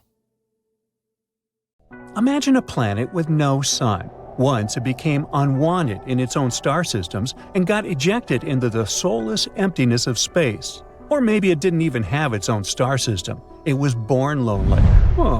I'm talking about a rogue planet. Such planets are also called orphans, nomads, unbound, and sunless. It all sounds pretty sad, doesn't it? The rogue planet in question doesn't have sunlight. The never-ending night reigns on its surfaces. No light means no warmth, and that's why there isn't any kind of life on this frozen world. But believe me, this isn't the scariest part. One day, a rogue planet might push Earth out of its cozy spot near the sun. You see, we live in the habitable zone of our star. It means that our planet is such a distance from the sun that water can't exist on its surface in its liquid form. But an interstellar intruder could mess it up for us. If a rogue planet somehow got into our solar system and we didn't manage to stop its imminent approach, it would likely crash into our beautiful blue planet. And then Earth could be pushed out of its orbit, retreating to an extreme orbit farther from the sun. Now let's imagine what would happen to our world if a rogue planet the size of Mars collided with us. Most likely, people would react with panic and desperation. We've had a few sad examples of space intruders wiping more than 3/4 of all life forms off the face of the planet. One more similar event would be devastating. The immediate impact, pardon the pun, of such a collision would be truly catastrophic. It would lead to massive losses of life and destruction of huge areas of the planet. At first, people would focus on rescue and recovery efforts, but soon it would become obvious that the world is beyond salvation. The climate all over the planet would start getting colder and colder. Plus, the farther our planet would be from the sun, the weaker the star's gravitational pull on our planet would be. In the end, our beautiful Earth would get too far away from its main source of light and heat. It would turn into a lifeless piece of rock covered with a thick layer of ice. Well, that's rather grim.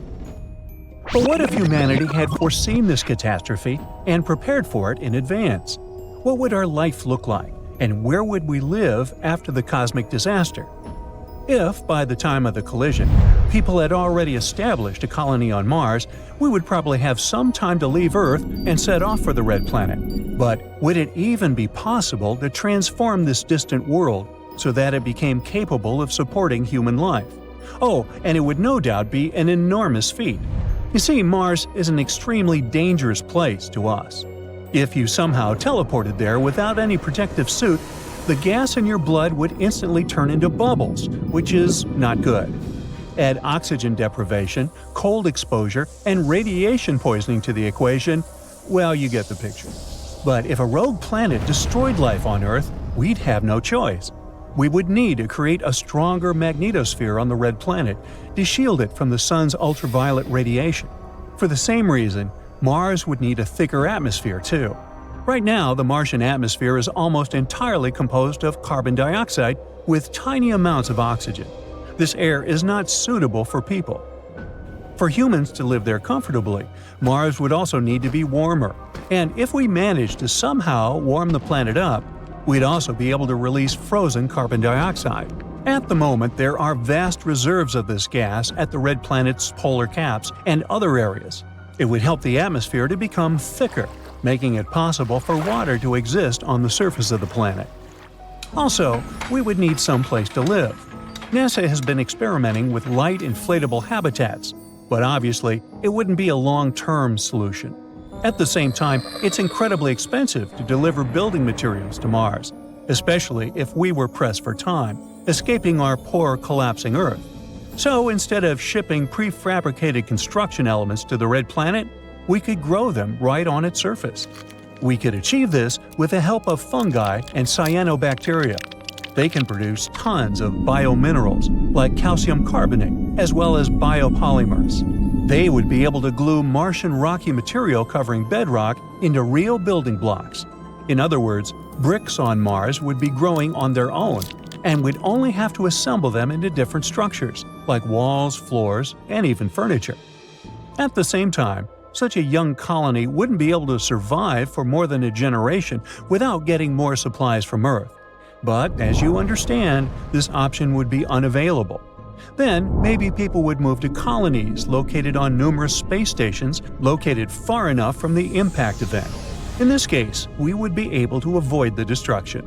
But such habitats would have to be large enough to support farming and medical facilities, power-generating factories, educational establishments, and many more. And it would be hard work to support such stations without necessary supplies, when a simple equipment breakdown could turn into an unsolvable problem.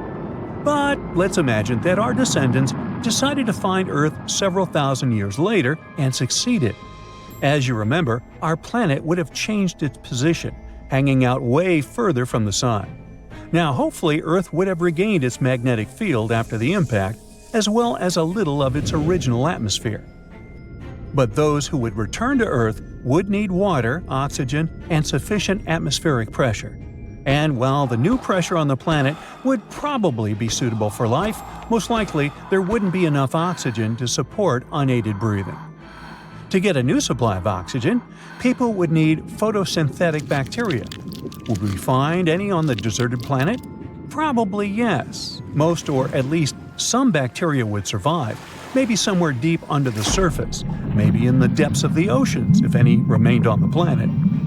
Tardigrades, the most indestructible animals on Earth, might also survive and greet people returning home. These tiny water bears can survive for up to 30 years without food, live in volcanoes, and even endure the vacuum of the cosmos. So these life forms, bacteria and tardigrades, could likely thrive and multiply without any predators to slow this process down. That's good to know, but what would we eat on the newly inhabited planet?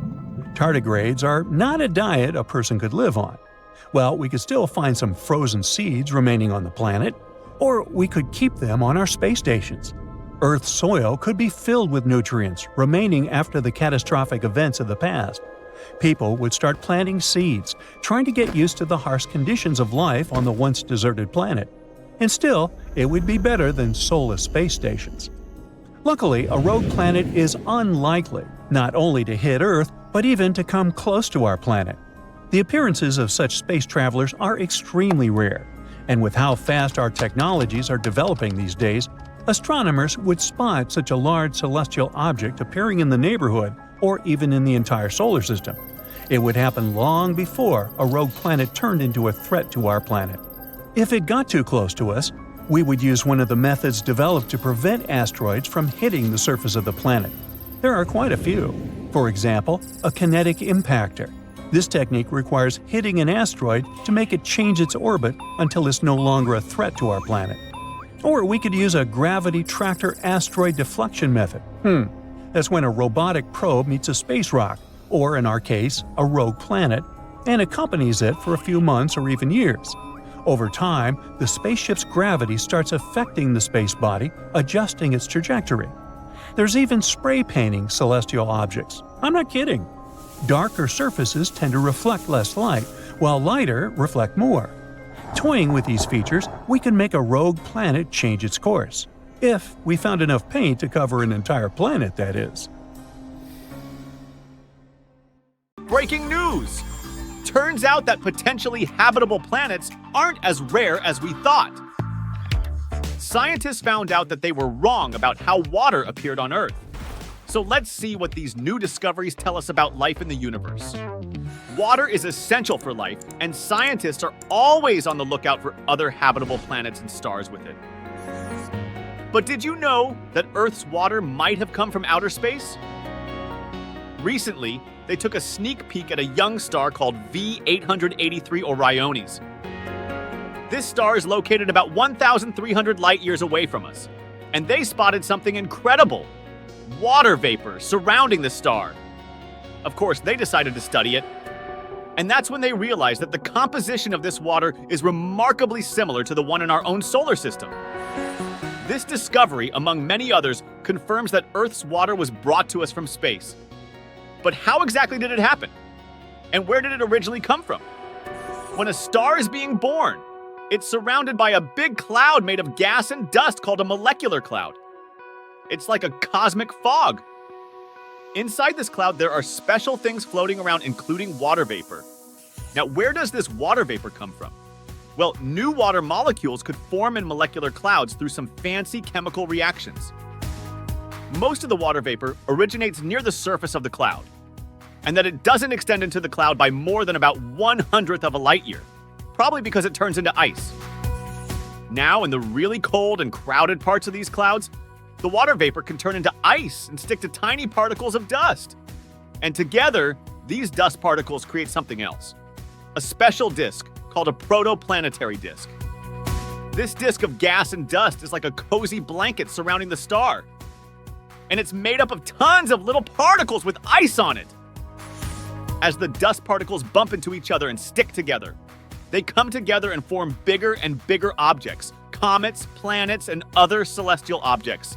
And, of course, some of those pieces become comets and planets like the ones in our own solar system. V883 Orionis is like a fantastic laboratory for investigating this. Around this superstar, there's also a protoplanetary disk.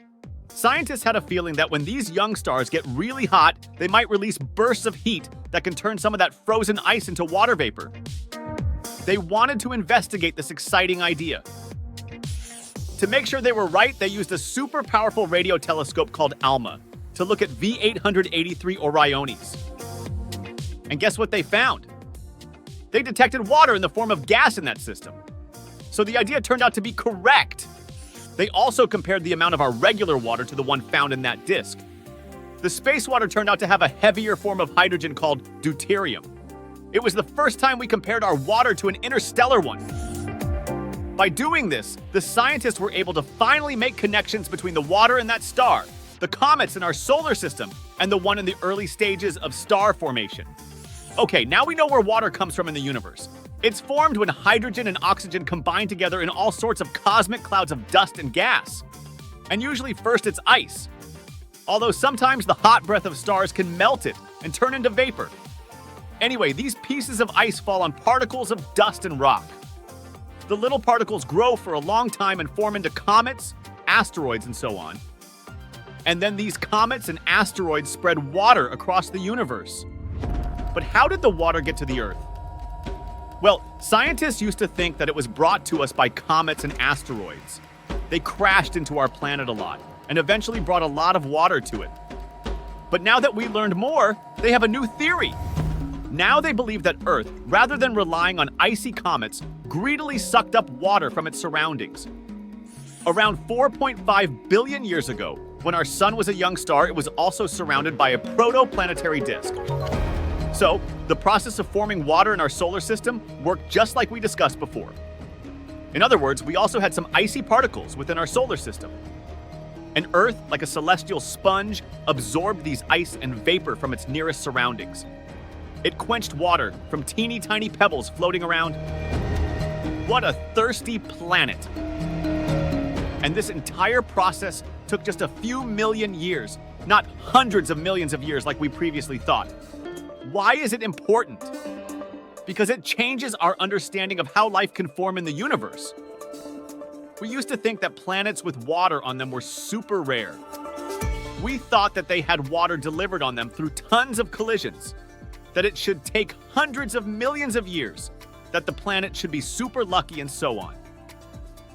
If that were the case, the chances of finding water on planets beyond our solar system would be very low, but we were wrong. To come up with this fascinating idea, the scientists looked at more than 60 space rocks and planets to understand their makeup. They focused on something called isotopes, which are different versions of elements. By studying the isotopes, they discovered how planets form and how long it takes. And that's how they found a close link between Earth and other rocky objects in our solar system. That's why they now believe that planets similar to our Earth, rocky ones, actually have a pretty big chance of having some water on them. Moreover, let's look at any star system with a star the size of our sun. If there's a planet orbiting this star and the distance isn't too far or too close, then this planet most likely contains some water. This groundbreaking theory has exciting implications for the search for life in space. Habitable planets around other stars could be more common than we ever imagined. But that's not all. There's another salty discovery about water. Scientists found itty-bitty grains of salt in an asteroid. These salt crystals are definitely from space and look just like the ones in your kitchen, only super tiny. The S-type asteroid called Itokawa came back to Earth on a spaceship called Hayabusa. It's shaped like a peanut and hangs out near Earth. It probably broke off from a bigger space object. This type of asteroid is usually thought to be dry, but little salt crystals could only have formed in the presence of liquid water. So this discovery is shaking things up and making us think that there might be more water in asteroids than we thought. Scientists think that frozen water and other substances gathered on the asteroid's surface, but then the heat from radioactive decay and many meteorites hitting the asteroid made it warm enough for the frozen water to turn into liquid. Imagine all that chemistry action happening on a space rock. Well, would you look at that? Another discovery that's challenging the idea that water could be brought to us only by something from beyond our solar system. Looks like even the ordinary asteroids closer to the sun could have water too. If you think about it, many of our recent discoveries have hinted at this. For example, we know that there must have been water on Mars at some time. We also know that there probably were entire oceans on Venus a long time ago. And of course, even now in our solar system, there are lots of objects full of ice. So if there is plenty of this life elixir in our own solar system alone, it would be strange if there was no water anywhere else, wouldn't it? So let's hope that we've just unraveled a new chapter in our understanding of Earth's origins and expanded our hopes of finding other habitable worlds out there. Stay tuned for more discoveries. In 1997, a terrifying situation, or rather several of them, happened on the Mir space station. These stations are often like houses in space, with a crew of astronauts living and working on them. Back in the 80s and 90s, Mir was a marvel of human achievement, a huge floating laboratory. But it wasn't without its dangers and horrible incidents. In February of '97, astronaut Jerry Lineker had been living and working on Mir with his crewmates. Then one night, things went terribly wrong in the Cavat-1 module. An oxygen generator, a machine that burns chemicals to release breathable oxygen, suddenly burst into flames. They were trapped in a tiny enclosed space with smoke filling the air, and there's literally no way to escape. The fire blazed for 14 minutes. It filled the station with smoke so thick the astronauts couldn't even see their own hands. They immediately reached for the gas masks, which should have been their lifeline. Unfortunately, the masks didn't work for everyone. By the time of the fire in '97, Mir was already 11 years old, well beyond its expected lifespan. The equipment, including gas masks, most likely degraded over time due to the harsh conditions of space.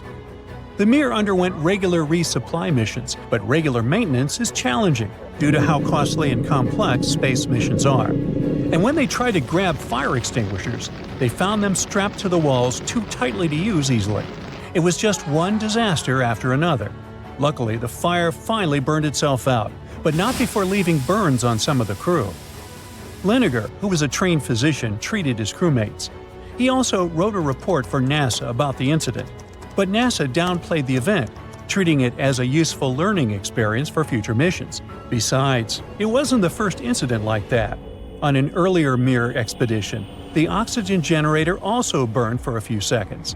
The investigation showed that the oxygen generator canister was contaminated with something, most likely hydrocarbons from latex gloves. And this was just the beginning. A few months earlier, in June, another incident happened with a British-American astronaut, Michael Foale, and two of his other crewmates, Vasily Siblyev and Alexander Lazutkin. Foale is fluent in the Russian language, and so that's how they spoke. Michael had heard about the previous fire, but thought that now that it's fixed, there shouldn't be any problems. If only he knew.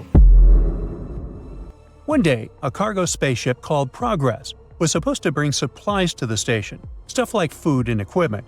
It was slowly docking, and then suddenly, it crashed into the Mir. This happened out of nowhere. The crash caused a hole in one of Mir's rooms, called the Spectre module. Air started rushing out into space through the hole. That's the most horrifying thing that could happen in space. Without air, the astronauts wouldn't have survived long.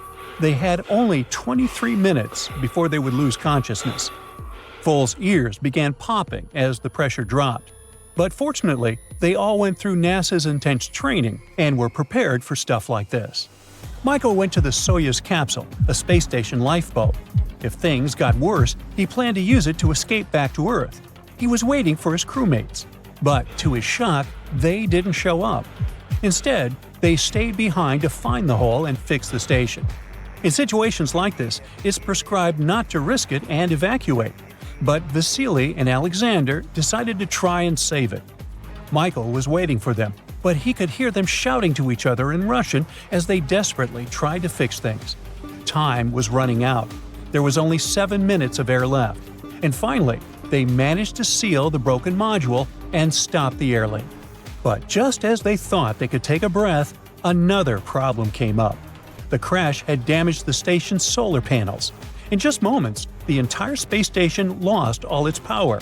No lights, no fans to circulate air, and no way to talk to anyone on Earth. And to make things worse, because of the collision, Mir started spinning out of control. It was a total catastrophe. Michael had an idea to stop the spinning. They could use engines on the Soyuz capsule to push the station and stabilize it. They decided to try it. Unfortunately, the first attempt only made things worse. The spinning got faster, but they decided to try it again, this time using short bursts of the engines. And eventually, it worked. The station stopped spinning, and they were safe again. And you'd think they'd go home after that. But even after this terrifying experience, Michael stayed on Mir for 4 more months to finish his mission. Later in 1995, he went back to space and even set a record for the longest spacewalk at the time, 8.5 hours outside the spaceship.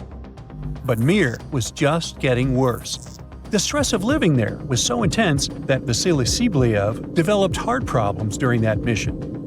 Literally the same year, just a couple of months later, in August, another disaster struck. The main computer suddenly went down. This left the station just drifting in space with no control.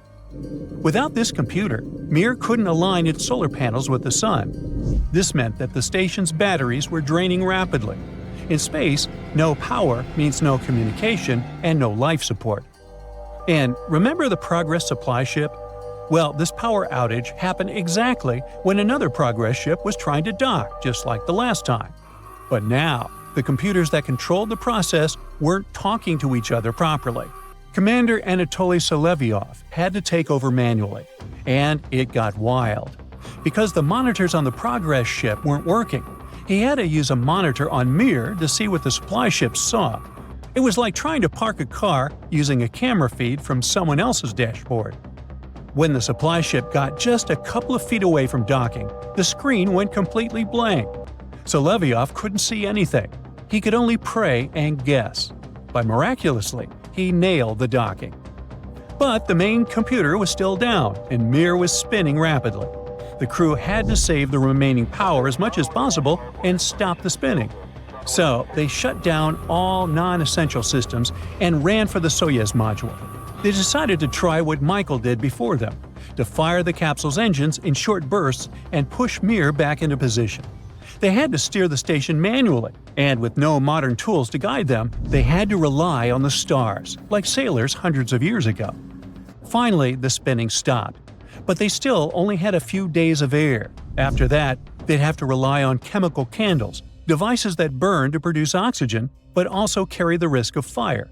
And fire, as Mir's history showed, was not something they wanted to mess with. While the scientists were trying to reassure everyone on Earth that things were under control, the crew began fixing the broken computer. This task took hours, all in darkness, because there were no solar panels. But somehow they managed to repair it.